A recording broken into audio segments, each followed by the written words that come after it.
افسانه خور. د خور د واده مې شپږ کاله ووتل، خو زه یې کله کور ته نه وم تللی. مور او پلار به مې کله کله اختر یا هم بارات کې ورتلل. یوه ورځ په خپل اتاق کې ناست وم چې ښځې مې راته په خبرو پیل وکړ: سړیه، خفه نه شې، خو دا ستا خور چې دلته راځي، بچي د ټول کور حالت خراب کړي، خرچې ډبلې شي او کور هم ګډوډ کړي. او ستا د مور خو نو کله زموږ نه پټ ورته د صابونونو پاکټونه په پنډ کې ږدي، کله ورته کالي ورکوي، او کله خو لا ورته د وریجو څخه یې هم پلاستیک ډک کړي وي. نو ته داسې وکړه چې مور ته دې ووایه دا خو زموږ کور دی، کوم د خیرات او زکات مرکز خو نه دی، دا کارونه دې نور دلته نه کوي. د ښځې په دې خبرو سره مور ته ډېر غوسه شوم چې په دې سختۍ یې زه ګټم او مور یې ته یې خور ته مې ورکوي. ورځې تېرېدې چې یوه ورځ مې خور کور ته بیا راغلې وه. وړوکې بچي د ماما کور په ګڼلو او خوشحالۍ له وجې منډې رامنډې وهلې چې ټي وي ریموټ یې مات کړو. زه مې مور ته ورغلم، ورته مې وویل چې خور ته مې ووایه دلته صرف د اختر په ورځو کې راځي او بس نور دې نه راځي. او مورې، دا ته چې کوم صابون، وریجې او د کور سامان ورکوې که نه، دا نور بند کړه، دا کیسې دې زما نه دي خوښې. مور مې غلې ناسته وه، هېڅ یې نه ویل، ګویا هغې سره هم خپل د سر د پناه غم و، ځکه چې نن سبا خو زامن چې واده وکړي بیا مور او پلار هم هیر کړي، او یا هم زما د خور د بېوسۍ هوش او حواس غلې کړي وو. زه پوه نه وم، خو خور مې هم زما ټولې خبرې په بله کوټه کې اورېدلې وې، هېڅ یې هم راته ونه ویل. مازدیګر 4 بجې شوې، خور مې خپل بچي تیار کړي وو. راغږ یې کړل: وروره، مونږ د موټرو تر هډې پورې لږ ورسوه.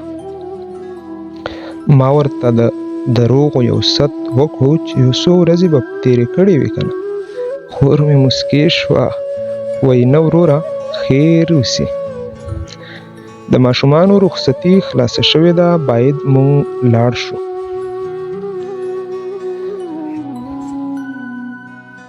څه وخت وروسته مونږ دواړو ورونو خپل منځ کې ځمکه تقسیموله چې مور مې خور هم راغوښتې وه.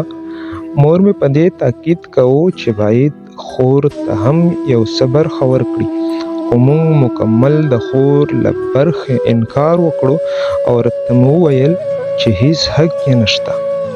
خور ته مې یو څه بد ردې هم وویلې، خو هغې غلې ناسته وه. له شا مې ښځې هم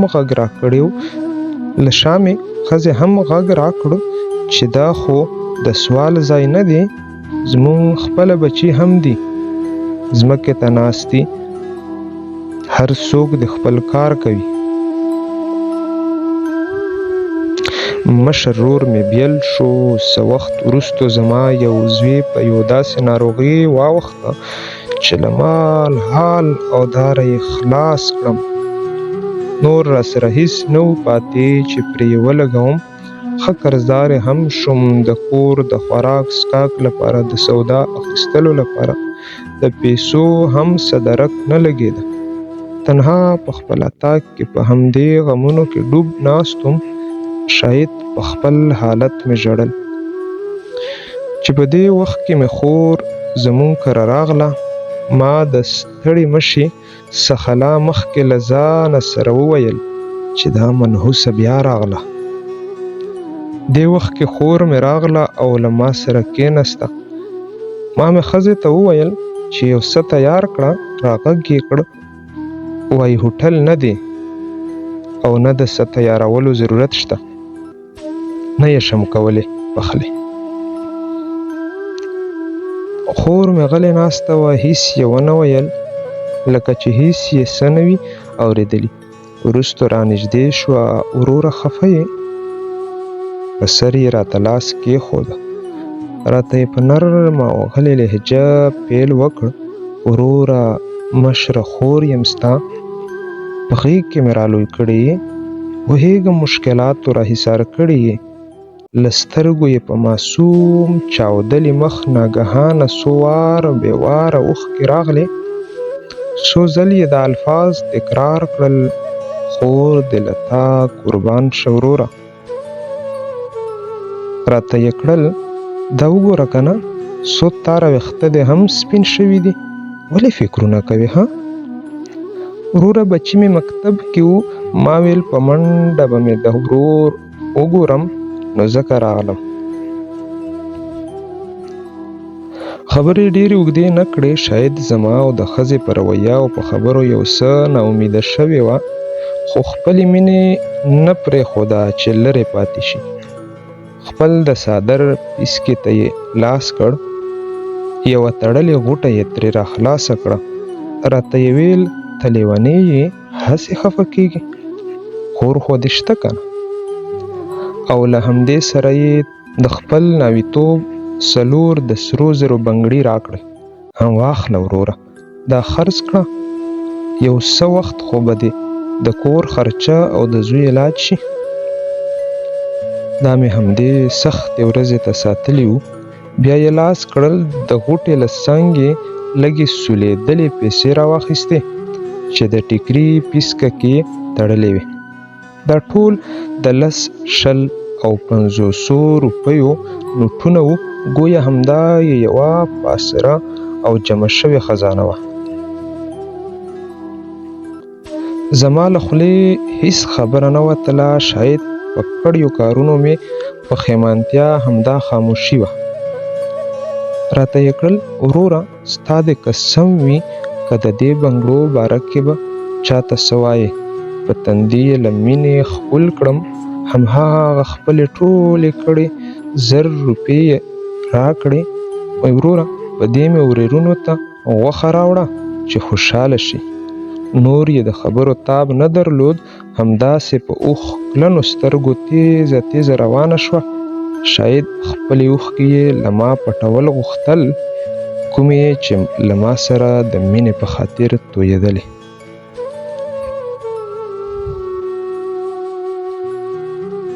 چې روانه شوه، شاته مې پښو ته مې چې لیدل کېدلې او څو ځایه ګنډل شوي بوټان یې پښو کړي وو. یو زوړ ټیکری یې په سر و. هر وخت به چې راتله، همدا یو ټیکری به یې پر سر و. شاید د بل د اخیستو توان یې نه و. زه په دې صحنه کې د خور فداکارۍ ته حیران پاتې شوم او هیڅ مې نه شو ویلی. مونږ ورونه څومره خودخوا او مطلبي یو که نه. خور په یوه شپه کې پردي کړو. د خپلې ښځې په خبرو راتګ یې تنګېږو. حال دا چې د خور د کال پس راتګ د خوشحالۍ هیلې همدې څو ورځو ته وي. مونږ یې هیڅ کله نه درک کوو، خو دوی ټوله ورځ د ورور په فکر کې وي او لږ ذره درد یې هم نشي زغملی. د حقیقت په پوهېدو او دې حالت لیدو سره ما په لاس کې د خور بنګړي نیولي وو او په غیر ارادي شکل مې په چغو چغو ژړل. په زړه کې به مې راغلل چې په خپل کور کې به خدای خبر څومره په تکلیف کې وي، څومره سختی به په یو پردي کور کې تیروي، خو موږ ورسره څه کوو. قدرمنو وروڼو، له لیکنې واقعې مې هدف دا دی چې راځئ خویندو ته مینه ورکړو، د حال احوال پوښتنه یې وکړو، یوه شیبه ورسره کینو. همدا یوه شیبه ناسته یې شاید د کور ډېر غمونه هیر کړي. کور ته یې په راتګ رحمت وګڼو، نه بوج، او د خپلو ټولو مسلمو حقوقو څخه یې برخمنې کړو. په رب باور وکړئ، خویندې لکه فرښتې وړونو ته معصوم زړه او اراده لري، نو قدر یې وکړئ. خویندې دې مري وروڼه دې نه مري بیروره خور به ناز په چا باندې کوي نه